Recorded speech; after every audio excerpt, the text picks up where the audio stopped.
You're listening to Vancouver Co-op Radio, CFRO 100.5 FM. We're coming to you from the unceded traditional territories of the Squamish, Musqueam, and Tsleil-Waututh nations around Vancouver, BC. I'm your host, Bernadine Fox, and this is the show that dares to change how we think about mental health. Welcome to ReThreading Madness. When I've never been further from knowing what the hell I'm gonna do. When I can't seem to find my way under or over. You're listening to ReThreading Madness on Vancouver Co-op Radio, CFRO 100.5 FM. I'm Bernadine Fox, and I have the pleasure today of speaking with a woman who goes by the name Red Thunderwoman, but also her colonial name is MichellevRobinson. She's a Sahtu Dene, a mother, wife, activist, political organizer, and podcast host. And I ran across her, I think, on TikTok. You have a TikTok called Native Calgarian. Am I correct? That's right. And Sahtu Dene, what does that mean? And did I say that right? You did say that correctly. Okay. Sahtu Dene are really far up north before you hit Inuit territory. So we're the last Dene before the tree line, basically. That's Sahtu land. That's the area that my great-grandfather is from, my great-grandmother, and my granny was born in. One of the things that you do is talk about land acknowledgement. I think you have a course on land acknowledgement, if I remember right, when I did some research on what you do. And I think land acknowledgement has been an important thing that has happened, but it's sort of like what happened around Black Lives Matter, when suddenly I don't know about it in Alberta, but here in BC, every organization was suddenly putting out position statements on Black Lives Matters. And it sort of became performative after a while, where the statement itself became the only thing that happened, and not much happened after that, or it didn't become deeper. And so we sort of have land acknowledgements out here as a sort of political correctness. And it always worries me that people don't understand the importance of land acknowledgements. And God knows, Yes. I probably don't understand it fully myself. Can you tell us what's important about those land acknowledgements? Yeah, I think there's been a lot of Indigenous erasure all across Canada. And the root of Indigenous erasure actually comes from the very international agreements that we sign called treaties. And because we are not taught that in the Canadian education system, people don't understand the gravity of the treaties. So for me, the land acknowledgement really starts that critical conversation that we should have been taught in the school system, is that yes, you may be in the province of Alberta, but that actually is long after we had signed treaties, and the treaties are internationally recognized. So like the Indigenous people all across Canada have internationally recognized inherent rights. And unfortunately, a lot of Canadians are still unsure about that and still don't know that, because the truth is we haven't done the systemic changes in our education system nationally to educate the Canadian base properly, as well as the new Canadians that are coming over. They have no idea about these treaties. So for me, the purpose of land acknowledgements were really to start that dialogue and to start saying, you know, these are the traditional lands of the Blackfoot Confederacy. These lands have been here, maintained since time immemorial. And that conversation isn't a part of the Canadian diaspora. And it should be all across the country, depending on where you are, whose territory you're in. So like for me personally, as that too, I should be really far up north, but I am not, because of the history of colonization that's happened here in Canada. I'm down here in Calgary instead. So if there was an understanding by Canadians in general, and they were performative, that the reason why I did the teaching was to help people understand the gravity of it. And unfortunately, I would just say in different parts of Canada, different allies, some people really understand the gravity of it, and some people, are deliberately misunderstanding the conversation. So, yeah. Interesting choice of word, deliberately misunderstanding. And of course, I live close to Richmond, BC, where land was acknowledged as being belonging to a certain nation down there. I'm not going to try and remember what it was, because I'm going to make a mistake. but it's caused a huge uproar because, of course, people have bought homes there. So what does that mean to them that, their land is now belongs to a certain nation? And I also think that one of the things that is true is that as a white person, I grew up in racism. My community was racist. My family was racist. And if they heard me say that, they would absolutely say that's ridiculous. No, we're not, because they don't recognize the ways that they are racist. And because it's such a bad thing to be in Canada, they would just deny it rather than recognize where it is true. But growing up, we were taught as white kids from white settlers that we conquered this land, that so therefore it's ours. It is ours to claim. I think there's a thing of manifest destiny and doctrine of discovery and all of those things that's said to us and was carried on even to those of us in contemporary day, that as a white person, as a settler, this is your land. And so you're right, it should be being taught in school. I suspect that there would be as much opposition to it being taught in school as there is to certain places teaching about sex or LGBTQ issues, which is ridiculous on some level. Yeah, I do think that that's a huge issue that we're faced in this time, in this moment, is that a lot of people want revisionist history and basically are unwilling to hear the truth, respect the truth, and understand what North America actually is. And, so we have stolen land all across North America, but we also have the slave, foundation of both countries, frankly. And in my book club, which I'm about to celebrate my 10-year anniversary. Oh, congratulations. Yeah, thank you. We did a book, and it actually talked directly how the Hudson's Bay Company was directly owners in the Transatlantic Slave Alliance as well. So, oh my. Yeah, if people read the real history of Canada instead of the, I don't want to say lies, but the revisionist history that, white settlers have for white settlers, as opposed to the truth, we could move forward. And that is, of course, why it's called the Truth and Reconciliation Commission report, because, we can't even have reconciliation until we have truth. And you see the amount of people fighting truth right now. Yeah, it's really kind of remarkable that we're still here 10 years after the commission's report came out. When we talk about, of course, racism is sort of on a continuum, I guess we could say. I don't think I've ever heard that before, but there are, you're in Calgary. So when I say Sahtu Dene Nation, you know what Sahtu Dene Nation is. It's sort of, right there on the border of Calgary. Yep. I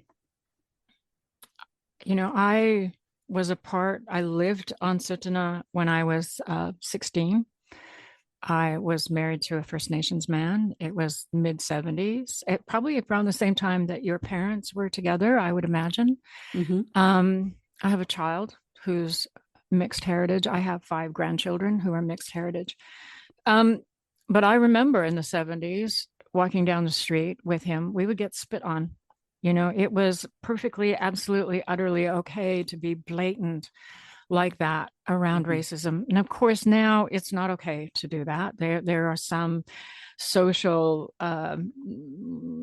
restrictions on people being that kind of blatant racism. And I kind of watched racism grow and change and be weird. And so it became something where you couldn't do that, obviously, but there was a lot of insidious racism that happened anyway, where people would get a job and show up for that job, and they would find out they were Native and they would lose that job because it was just really sort of blatant, but you had to kind of know that was happening. White people probably didn't. Yeah. Now it's become something different, which I know we talked about a little bit before when we were chatting about doing this. Where people are want to be seen as politically correct. It's sort of the same thing that happened around Black Lives Matter, the whole positioning statements and, we're not racist and we act to blah, blah, blah, blah, all that stuff. So now we have people who are actively not being racist, can see themselves as anti-racist, but because racism is so insidious, unless you're really rooting it out, like every day, going things like, I'll give you an example.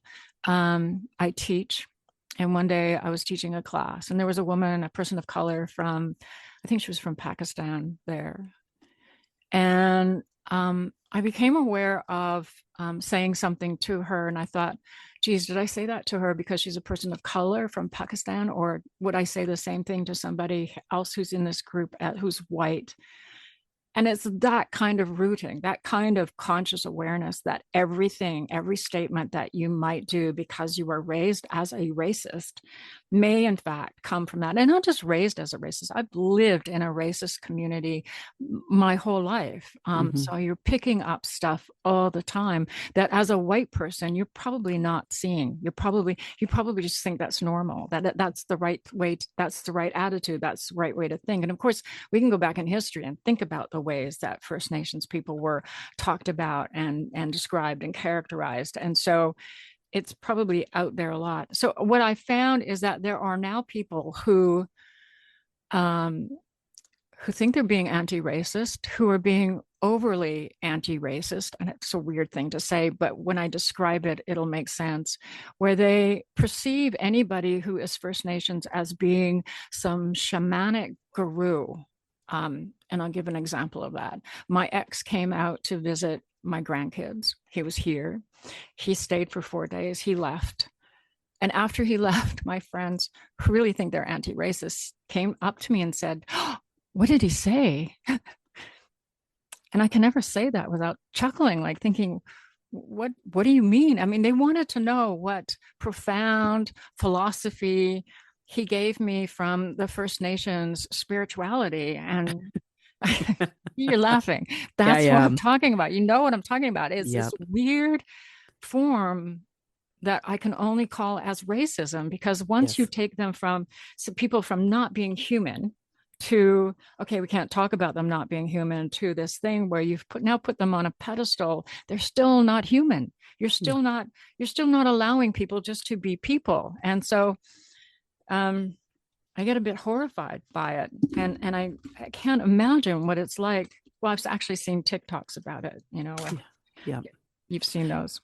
I make them. I live with that reality every single day, where people want me to fit a mold that is not true. It is a caricature of a human being, as opposed to, authentically a relationship. And so I have, many people who are assumed to be allies that I don't have anything to do with, that I block, because it's still very much head padding.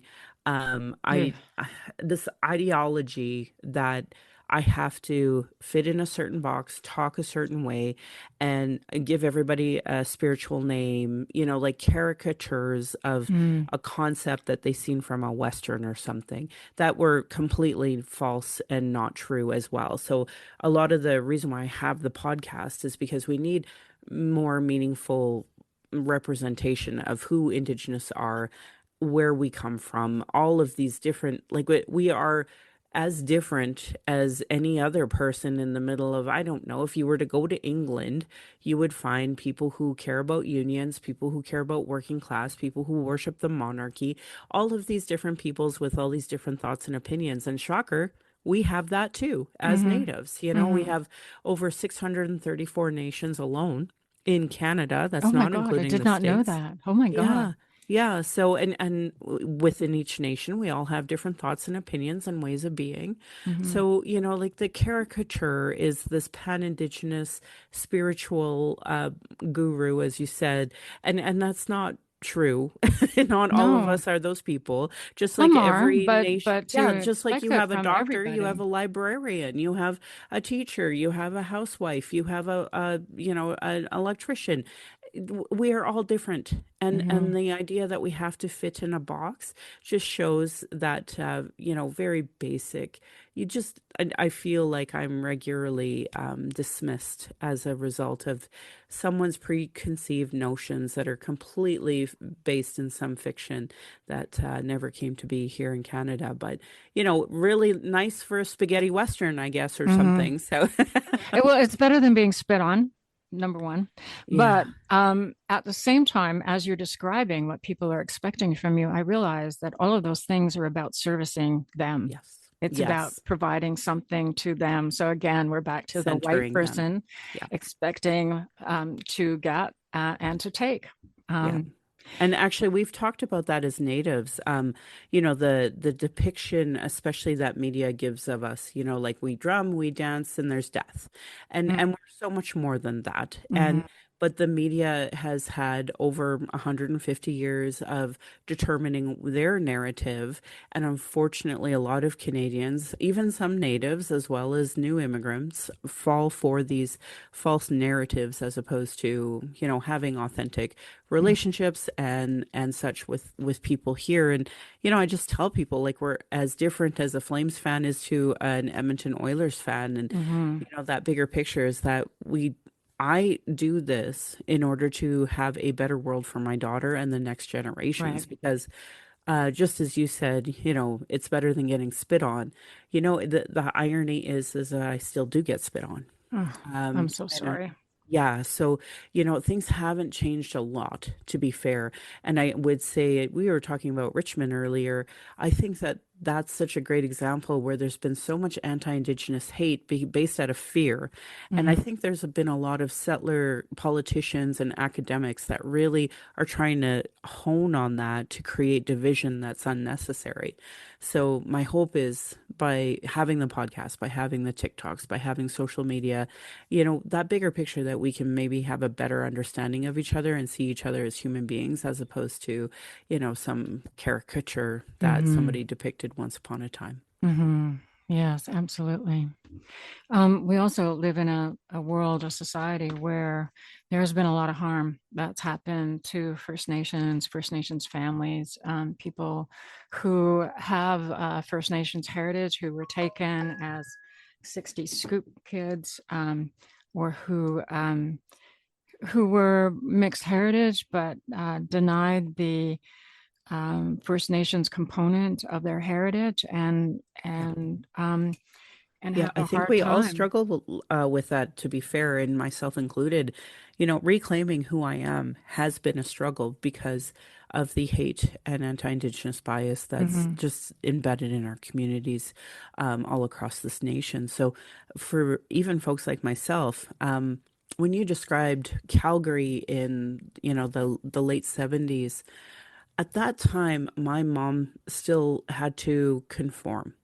So to this day, she is a Catholic. To this day, she's very conservative. And to this day, she doesn't encourage me wearing a ribbon skirt, reclaiming my heritage, practicing smudging, all of the things that we should be reclaiming. I'm Mhm. still getting barriers within my own Indigenous family because they know the harm that is out there right now by Mm. people being proud Indigenous people. So when I talk about being a proud Dene, I do that because I lived through a time where it was never okay to be proud to be Native. And Mhm. at one point in time, I did say, yeah, no, I'm Italian, in order to just quell people who are like, you aren't white, basically. Right. So for all the mixed kids that are out there, it is that ongoing issue. And unfortunately, I've seen a lot of that internalized racism saying, well, I'm very white passing. And I really dislike that, because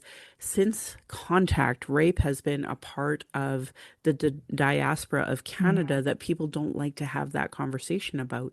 So when you see a so-called white passing Native, what you're really seeing is a reflection of the lack of choice, control, and autonomy that First Nations have had all across this country. Right. Yes, absolutely. We just need to take a little break, Michelle, but we'll be right back, folks, to continue on this great conversation. So don't go away. Yelakasla, Check out Think Indian every Monday at 8 to 9 p.m. Think Indian is Van City's Aboriginal pop culture show featuring special guests, sharing community events, and playing a diverse range of musical genres from hip-hop, country, rock, blues, contemporary, and traditional. Think Indian every Monday at 8 to 9 p.m. on Vancouver's Co-op Radio and heard online at www.coopradio.org.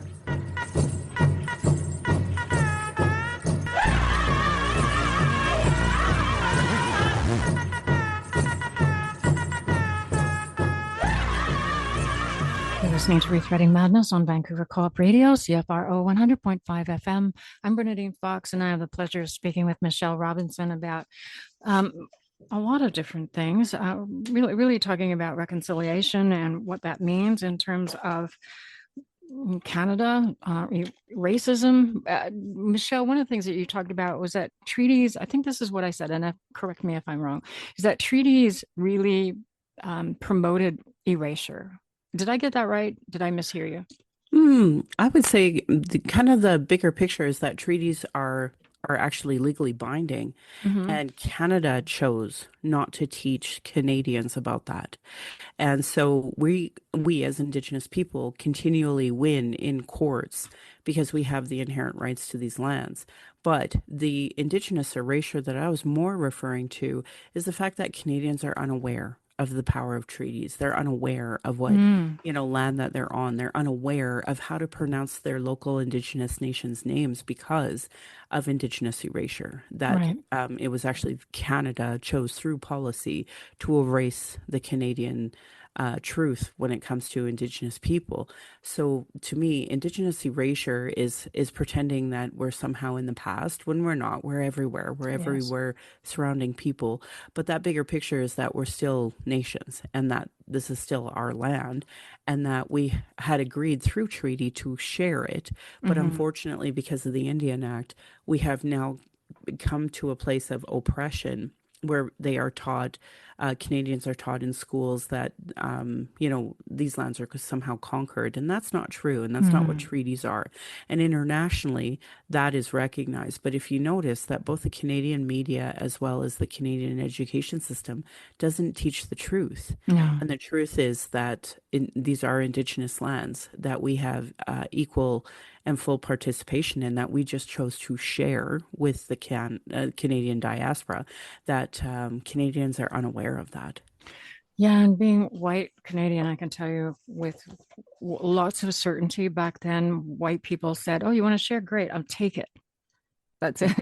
Yeah. But there's other ways that erasure happened as well, and I know this is true in the United States. I haven't fully understood it here, but part of what white settlers were told is that, the schools were a benefit, and you can still hear it. People are still trying to say that they were a benefit, that we were giving them education and helping them, these sort of people who weren't really as civilized, and I say that in quotes, as us, help to assimilate into the culture, yada, yada. But really what that was is barriers around ceremony and regalia, and barriers around culture, barriers around language. And in fact, I think they were against the law at some point to engage, at least in ceremony, and certainly residential. It actually was even illegal for three Indigenous people to gather. Wow. Yeah. So our language, our culture, and our gatherings were completely outlawed. And so, a lot of people still feel that policing, and it is embedded in Canadian policing behavior as well. Yeah. When you say Canadian policing behavior, are you talking RCMP and authorities in that way, or? Particularly them, however. Teachers can act that way, as well as nurses, as well as doctors, and, neighbors calling the police on Indigenous neighbors. These policing can take many different forms. And so that's why it's important for people to really question, are they really feeling unsafe, or is that really just anti-Indigenous racism? Right. And that usually comes down to more, anti-Black or anti-Indigenous racism that comes out. And it's important to acknowledge that we're in the middle of Black History Month, and Right. Indigenous and Black people's histories are very much intertwined. Yes, Yeah. absolutely. Um, so when we talk about mental health, when we talk about mental health and racism, it has to be intertwined as well. Yeah. Can Yeah. you talk a little bit about that? Yes. So we have found that mental health, again, when I brought up doctors and policing, that has been used as a tool of oppression against Indigenous people.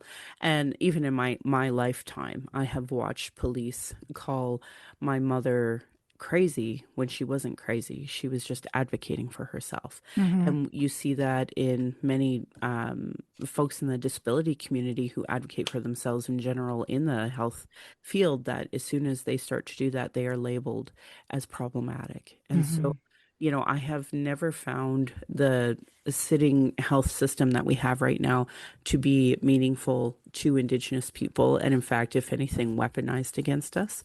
So, the anti-Indigenous bias that's embedded within our healthcare system has obviously caused us to be at a place where we can't really have full healing from racism if we don't even have these bodies that are willing to acknowledge that there is racism.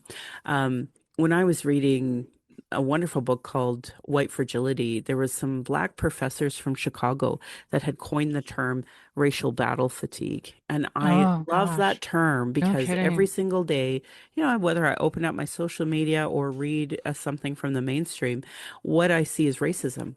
And when you are constantly hit with the you are lesser than, these are untruths about your people, that is a racial battle fatigue that non-Indigenous people don't experience, and specifically white people don't experience, because we have set up the education system, the laws, everything to be for white people. Mm-hmm. And so right now in this moment, what we're seeing is so much injustice when it comes to Indigenous and Black communities, simply because this system was never designed for us. And that's why you see Indigenous people and Black people say that so regularly, because it is true to how this country was set up.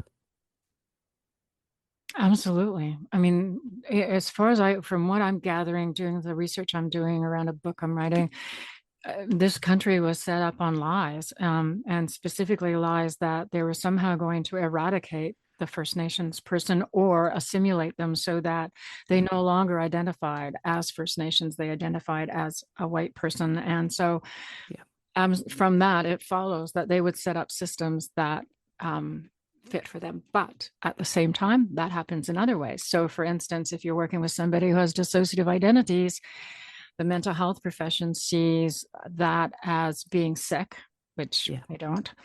And they see that the healthy alternative for that is to be one.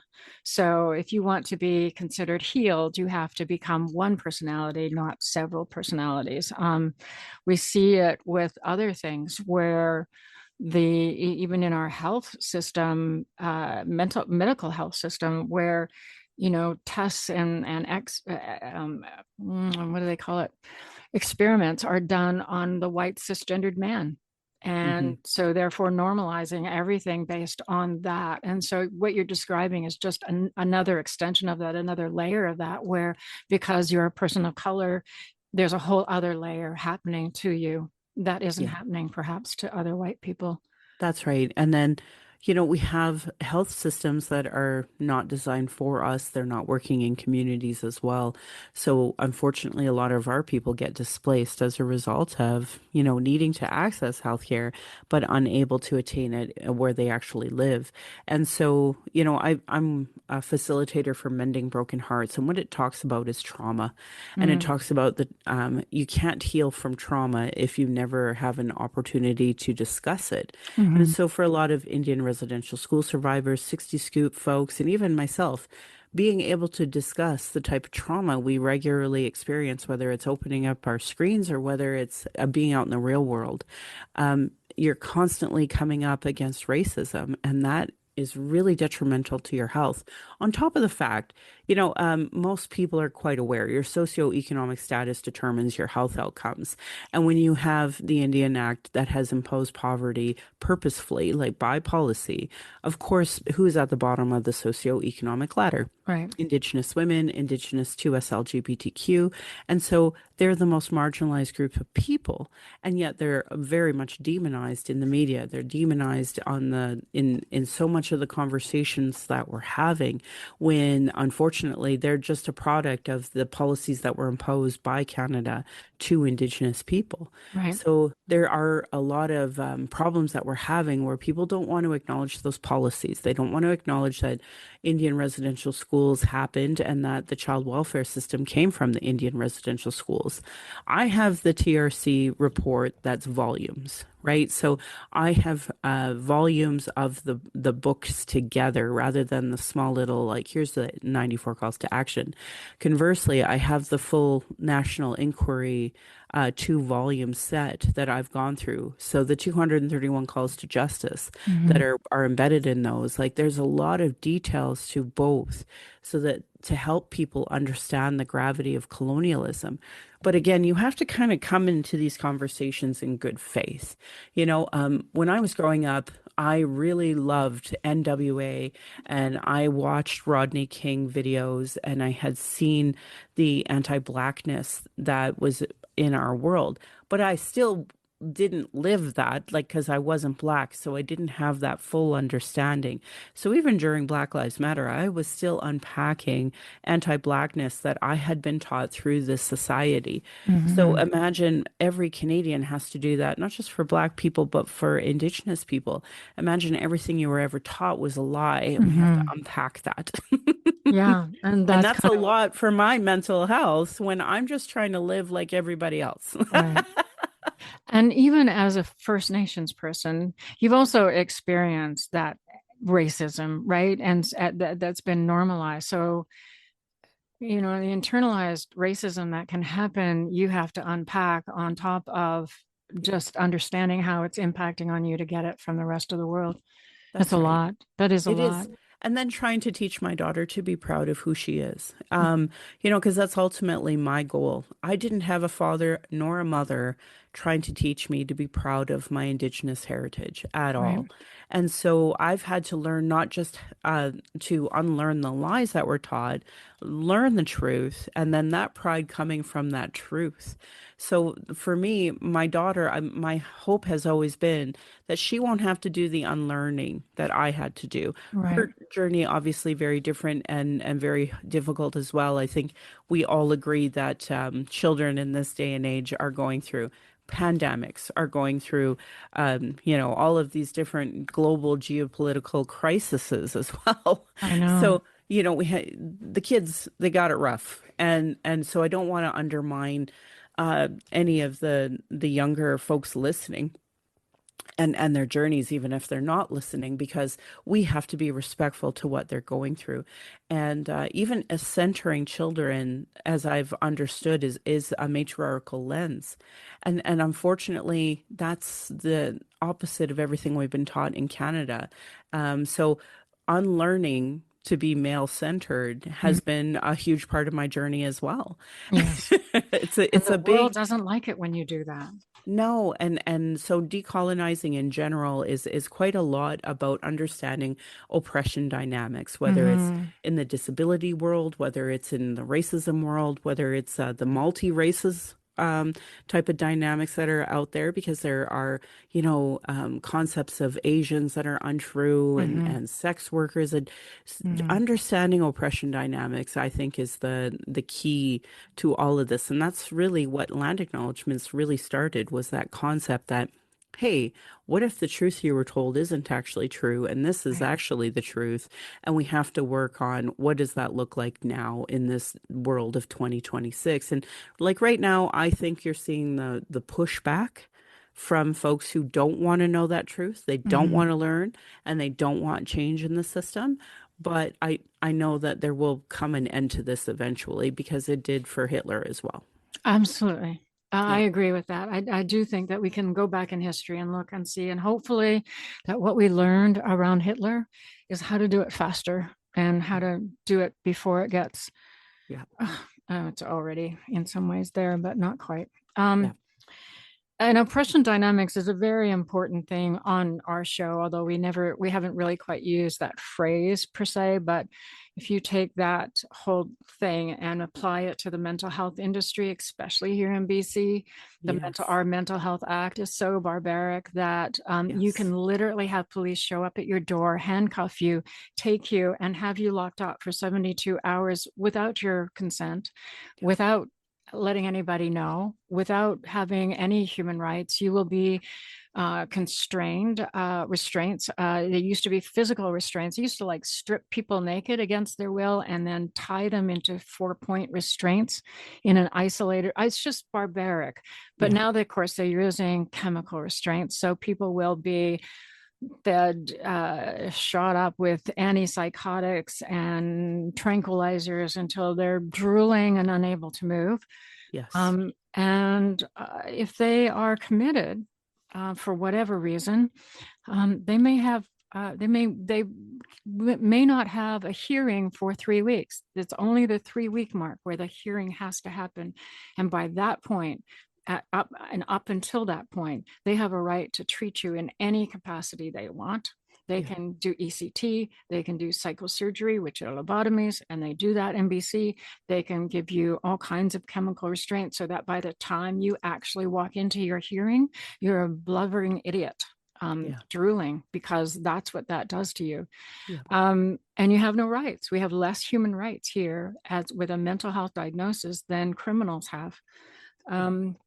And it's, people don't understand that as oppression. They see it as, this will ring true for you. They see it as helping, that this person doesn't know what they need. They don't have insight into what they need. And so therefore the mental health profession, who's never met them before, needs to come along and bestow upon them their great insight and their great wisdom with a great diagnosis and treatment. And they don't seem to understand how that is the same kind of oppression that happens with First Nations people in lots of ways. Yes. And of course, if you're First Nations and you're in that system, it's even worse for you. I just 100%. Want to make sure that we say that clearly. I mean, it's the same thing going into an emergency department if you're First Nations, or a dental clinic for that matter. If you're First Nations, your experience there is going to be very different than the white person who showed up, because the racism that exists in those industries is high, in my opinion. So. Oh, absolutely. And in ours as well. I, very rarely try to speak on behalf of all First Nations, but I think I can in that moment and say, yes, we experience a huge amount of racism in health, as well as the dental. I'm myself trying to find another dentist again because of the racism I just experienced. So, it's ongoing. And it doesn't ever end, because that's not what Canada wants. We'll bring in these, new Canadians who have no concept about Indigenous issues, and, just throw them in and assume that they're going to treat us respectfully, when everything Canada says don't treat First Nations with respect. Right, so, exactly. The thing about racism and the insidious nature and how it sort of exists in so many tentacles in our society, whether it's the education, mental health, medical system, the dental system, the legal system, whatever, you're constantly up against people who automatically presume that either you're stupid, that you're unable to speak for yourself, that you don't deserve something because of whatever idea they have about you, or they assume that you're drunk or taking substances or lying because you want to do those things. Did I miss anything, Michelle?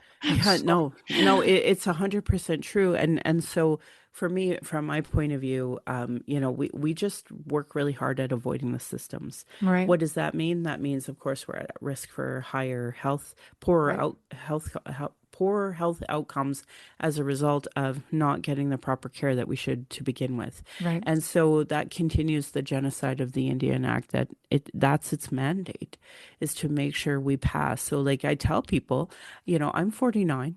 Mm-hmm. And the average life expectancy for a First Nation woman in Alberta is 68.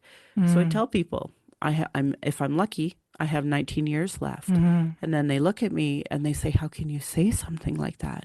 And I'll just say, that's just stats. Yes. The chances of me getting proper care if I have a heart attack in a hospital setting are very poor, unfortunately. Right. So, and these are the situations I'm up against no matter what. And I think a lot of non-Indigenous don't understand the gravity of that. My own father, who's non-Indigenous, he just had a triple bypass at the age of 70 something, because they believed in him. They believed he was healthy and that he would do just fine and be able to get some extra years of life, which is 100% true. And so he had wonderful care. And then I just watched my mom, who had a hip surgery, and despite the fact that she tries really hard to fit in this society, I just seen such a difference in the way he was treated in the hospital compared to how my mother was treated. And so, people may not understand it unless you live it, and I get to live it and I get to see it. And so, when I talk about trying to heal from trauma, honestly, just giving First Nations a place to say this happened to me before was really like, just don't say anything, you just push it down. So that was that internalized racism where, you don't want to come across as a troublemaker, because if you do, then things will be worse and harder for you. And unfortunately, that's still where my mother's at. And so she doesn't want me to be a proud, Dene woman speaking about these issues, because she's worried about my long-term effects of this, right? And how I'll be labeled a certain way, mistreated a certain way. And ironically, before I really, walked and unpacked all of this racism, I was just experiencing it. I didn't understand that's what it was. So, for example, I was talking to a friend who is an ex-Mormon, and I was telling him that when one of my uncles passed away, at the time, my job did not respect and understand that I needed to go to Yellowknife and I would be gone for a week. And he said, it's funny, because as a Mormon, if one of my uncles did that, I don't think I'd be treated that way. So like just little details like that add up every single day and tell me, I have to be careful how I have a conversation about health, how I talk about dental, how I talk about anything, because ultimately people don't really want to have those conversations, but I get to experience discrimination based off of my gender and my race. And I am learning about ableism as well. So I don't really understand why people mistreat people with disability, but that is so common in our world. It is, absolutely. To the point of eugenics, like we would prefer eugenics rather than helping folks with disabilities. That's terrible.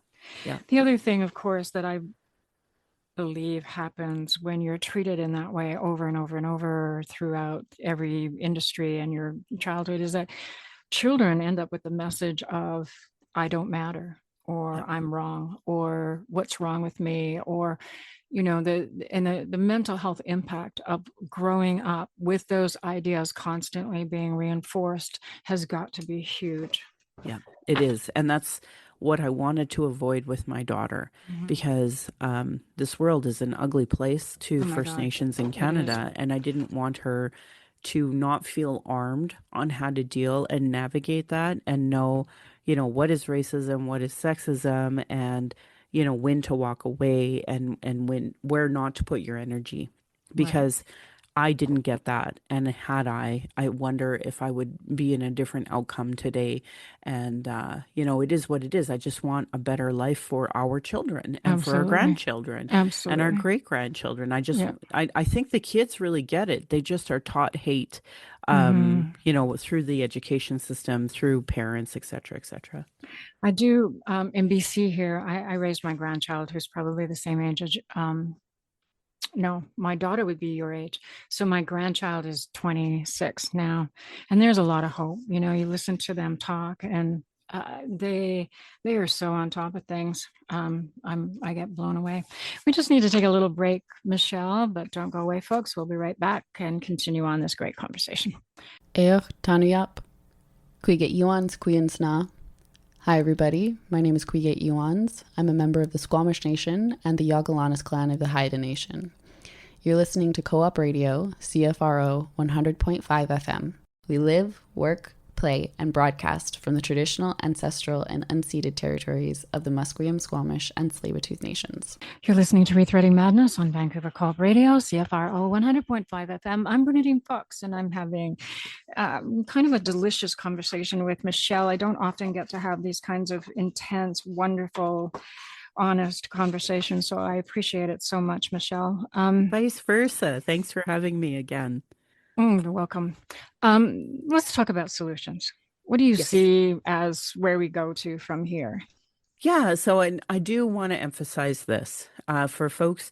You don't have to read the entire series of reports that I do, but you have to be willing to do a little bit of learning. And so we have, as Indigenous people, so many new books, so many printed reports. It's free online as well. A lot of books are actually free online. We have lots of podcasts. We have TV series, and so many folks on social media. So if you are on a specific social media, there is an Indigenous social media for that as well. So, it's just important to amplify Indigenous voices, to meaningfully listen to them.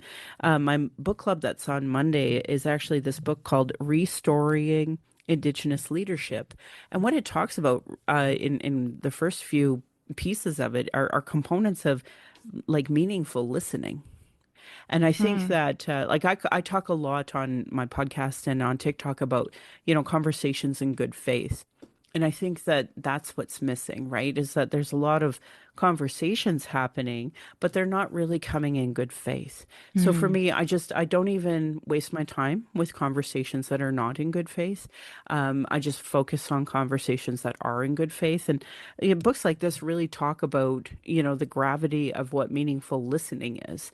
And so, as a person who was raised in a white society by white school teachers with my white father in a white town, I have that knowledge.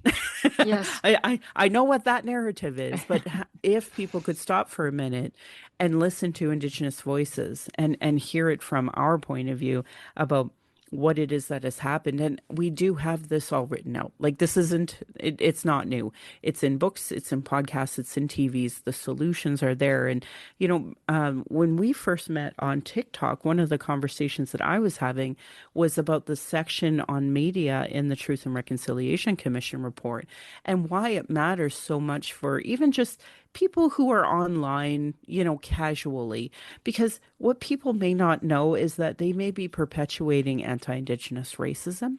And this particular one that I had just done a podcast of reading that one section on media, and I did it specifically to help people understand that, this conversation with Epstein is not new.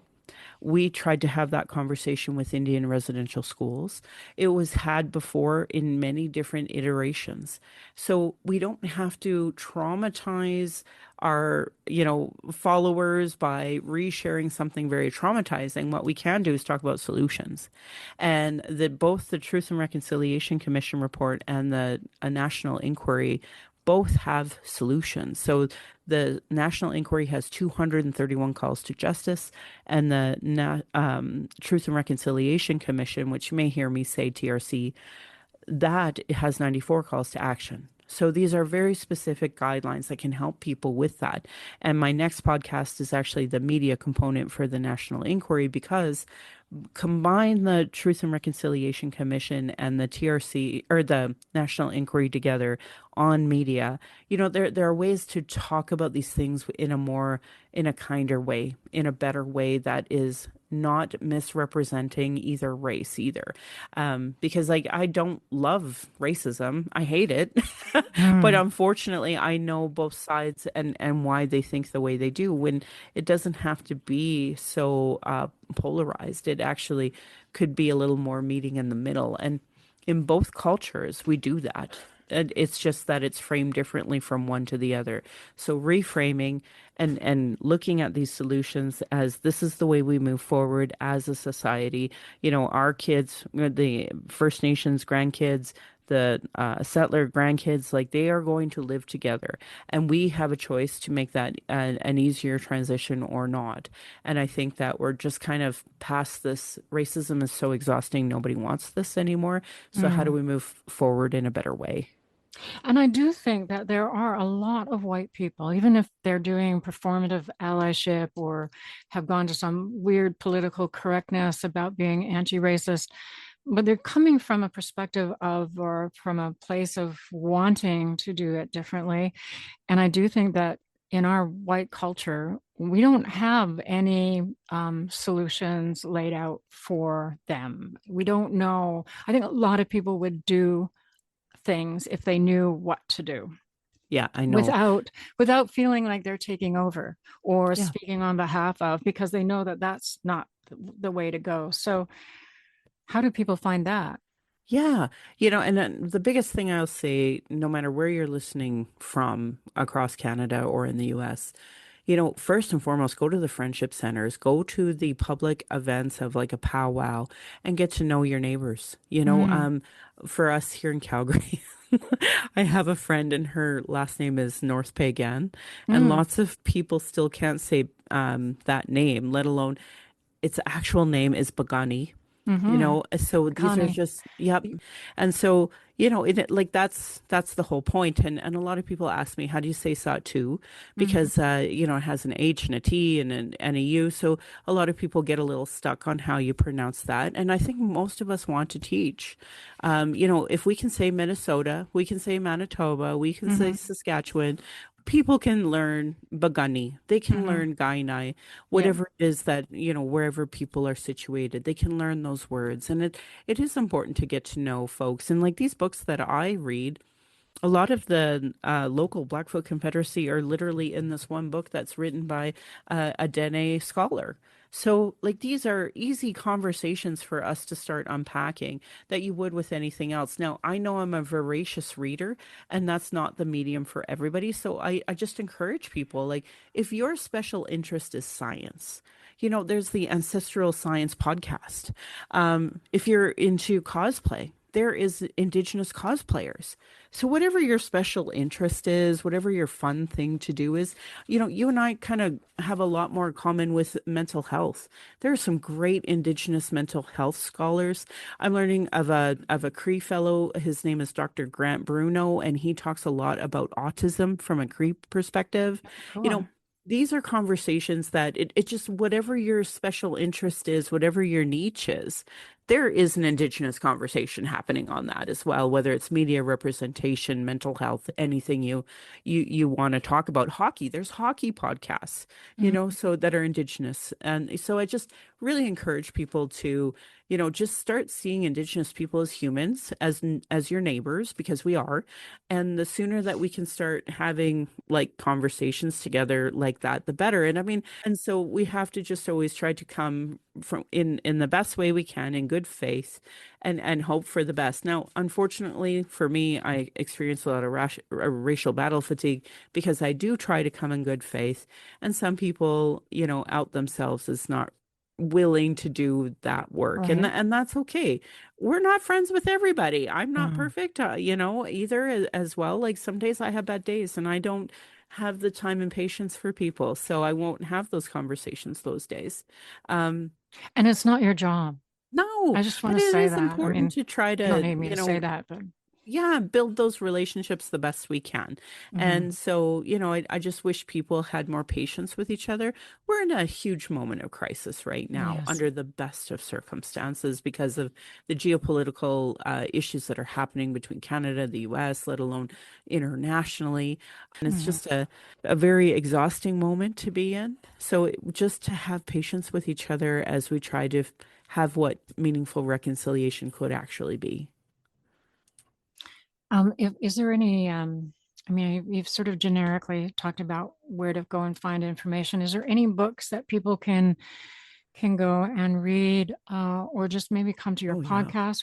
Can you tell people where to find your podcast? Yeah, so the reason why I named it Native Calgarian Podcast was that even when I was like not really talking about racism, it really bothered me when people would call themselves a Native Calgarian. And it's like, yeah, you were born in Calgary, but when you use the term Native, that's a term that was imposed on us. So, and to kind of misuse it in that way really upset me. So I was like, I'm going to take that back and have a Native Calgarian podcast. So that was why I named it Native Calgarian Podcast. And on there are my pin posts. And there's 12 books every year that I've discussed. And I'm about to have my 10-year anniversary. So, that's a lot of books that we've covered over the course of this many years to, try to encourage people. So again, there's just some fun popcorn horror ones from Stephen Graham Jones, but for real solutions, I'm a big proponent of Bob Joseph. He has done 21 Things You May Not Know About the Indian Act. He's done 21 Ways We Can Reconcile. David Robertson has a great book called 52 Things to Reconcile or Ways to Reconcile. And it's even on the back. Like you could take a picture of it and there's 52 ways that you can start doing that work. So, the 94 calls to action, the 231 calls to justice tell us what we need to do. But, as individuals, there are so many little things that we can do that add up to bigger things. And that's the whole point, is that we claim to be, a new country, but we actually have a deep and rich history depending on which region of the country you're in. And the more people learn to know that and come from a place of good faith and seeing people as equal, as opposed to, again, those oppression dynamics where mental health doctors are somehow above patients that are dysregulated and just need help getting regulated. Instead we've made these, like you said, lobotomies and all sorts of terrible ways to, hurt backwards. people. Yep. So I just want to say, I really do believe that white culture, white people came here and really did a disservice to themselves by silencing and oppressing Indigenous people, because there is so much about Indigenous people and culture and the way they are in family and the way they are, the way they give. That's probably the wrong word, but that is so beautiful and so healthy and so incredible that we really shot ourselves in the foot. Well, not getting it. Who knew? Wow. So here we are now, and the best we can do is move forward together. And the United Nations Declaration of Rights of Indigenous People has become some sort of polarizing issue, especially in the area you're calling from. And that bigger problem is that it doesn't have to be. Right? Like if we've been sharing this land for this long anyway, what makes people think we're going to kick you off and send you back? Exactly. That's a fear-based response that's just not rooted in reality. So the sooner we can move past fear and start working together in partnership, the better for everybody. The economy is going to grow, the country's going to grow, our kids are going to have less trauma. And that's really ultimately my goal, is just to make sure we have a better future. So move past fear-based ideas and thinking and ways of reacting and sitting down and really mindfully listening and getting to know your neighbor. Yeah. That's what I'm hearing you say. Yeah. So thank you, Michelle. I'm so honored. Thank you. So great to have this conversation. So thank you. And so people can find you through Native Calgarian Podcast. If they Google that, they'll find you. They'll find a link tree to find your other website, et cetera, because I know there's a lot of other stuff on your website as well. Yeah, you bet. And if you're a Facebook person, I'm on Facebook. If you're a Twitter person, I'm on Twitter. Whatever your way of grabbing people. And too, if you just look at the hashtag Indigenous, you will find the whole global Indigenous community as well. Okay. So, lots of solutions. And if you're lucky, you'll find some Indigenous humor, because that's the best. Anyway, thank you, Michelle. We'll talk to you soon, hopefully. And we'll be right back, folks. How can you protect your keys? Simply attach a WarAmps key tag to your keyring. If you lose your keys, the WarAmps can return them to you by courier for free. WarAmps key tags. They're free and they work. Order yours at waramps.ca. And that's our show. My thanks to MichellevRobinson, also known as Red Thunderwoman, Sherry Ulrich, and to you for joining us today. Stay safe out there. You've just listened to ReThreading Madness, where we dare to change how we think about mental health. We air live on Vancouver Co-op Radio, CFRO 100.5 FM, every Tuesday at 5 p.m. or online at coopradio.org. If you have questions or feedback about this program, or want to share your story, or have something to say to us, we want to hear from you. You can reach us by email, rethreadingmadness@coopradio.org. This is Bernadine Fox. We'll be back next week. Until then.